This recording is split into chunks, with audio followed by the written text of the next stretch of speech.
असं म्हणतात लोणच्यामुळे ताटाची रंगत वाढते, ताट कसं भरल्यासारखं वाटतं. तर मंडळी, आज मी तुमच्यासोबत शेअर करत आहे कैरीची झटपट होणारे लोणचं. बाजारात कैरी मिळायला सुरुवात झाली की थोड्या प्रमाणात हे लोणचं करून ठेवू शकतात. हे लोणचं दिसायला जेवढं टॅम्पटिंग आहे त्याहूनही जास्त चवीला चटपटीत आहे. तर चला आजच्या सुपर टेस्टी रेसिपीला सुरुवात करूया. तर मंडळी, तुम्ही बघू शकता इथे मी मीडियम साईजच्या 3 कच्च्या कैऱ्या आणलेल्या आहेत आणि याला 2 ते 3 पाण्याने स्वच्छ धुवून घेतलेलं आहे. आता आपल्याला काय करायचं आहे, याला छोट्या छोट्या तुकड्यामध्ये कट करायचं आहे. तर बघू शकता अशा प्रकारे मी याला छोट्या छोट्या तुकड्यामध्ये कट केलेलं आहे. तुम्हाला ज्या साईजमध्ये हे लोणचं बनवायचं आहे त्या साईजमध्ये तुम्ही हे कैऱ्या कट करू शकता. तर बघा, कैऱ्या कट झाल्या की इकडे मी गॅसवरती एक पॅन ठेवलेला आहे. पॅन हलकासा गरम झाला की यात आपण घालणार आहोत 1 चमचा मेथी. तर बघा, इथे मी मेथी यात घातलेली आहे. आता आपल्याला गॅसची फ्लेम मीडियममध्ये ठेवायची आहे.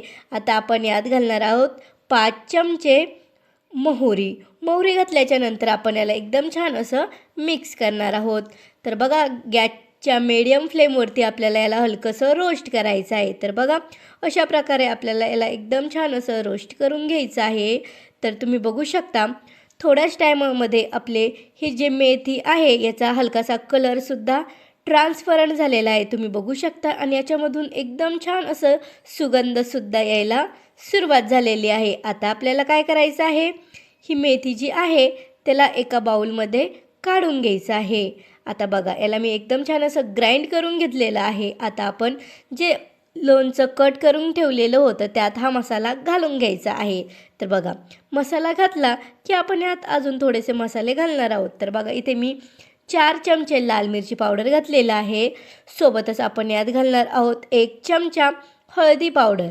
सोबतच आता आपण यात घालणार आहोत 1 कप गूळ.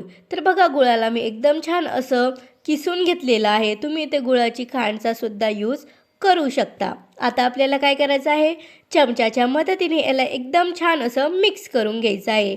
तर तुम्ही बघू शकता अशा प्रकारे आपल्याला याला एकदम छान असं मिक्स करून घ्यायचं आहे.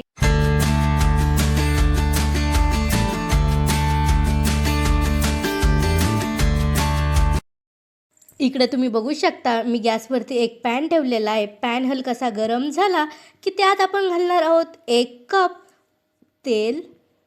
तेल हलकंसं गरम झालं की लगेच आपण यात घालणार आहोत 2 चमचे मोहरी. मोहरीला एकदम छान असं मिक्स करून घ्यायचं. सोबतच आपण यात घालणार आहोत अर्धा कप लसण. तर बघा, लसणाला मी एकदम छान असं त्याचं टरपलं काढून घेतलेलं आहे. त्यानंतर यात घातलेलं आहे.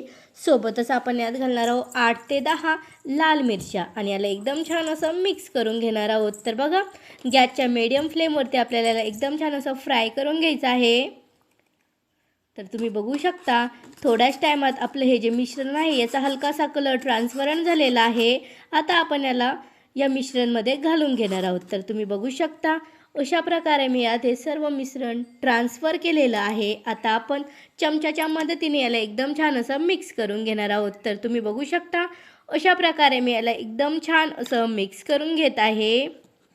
तर मंडळी, तुम्हाला जर माझी रेसिपी आवडत असेल तर व्हिडिओच्या खाली लाईक बटनवर क्लिक करा आणि सोबतच आपल्या चॅनलला सबस्क्राईबसुद्धा करा. आणि 2 घंट्यानंतर तुम्ही बघू शकता आपलं जे लोणचं आहे त्याला एकदम छान असं तेल सुटलेलं आहे. आता आपल्याला काय करायचं आहे, याला एकदम छान असं मिक्स करून घ्यायचं आहे. तर तुम्ही बघू शकता आपलं लोणचं किती जास्त टॅम्पटिंग दिसत आहे आणि चवीलासुद्धा तेवढंच लाजवाब लागतं हे लोणचं. तर मंडळी, तुम्हाला जर माझी आजची रेसिपी आवडली असेल तर व्हिडिओच्या खाली लाईक बटनवर क्लिक करा आणि सोबतच आपल्या चॅनलला सबस्क्राईब करायला विसरू नका. आणि हो, तुम्ही हा व्हिडिओ कुठून बघत आहे कमेंटमध्ये नक्की कळवा. Thanks for watching my video.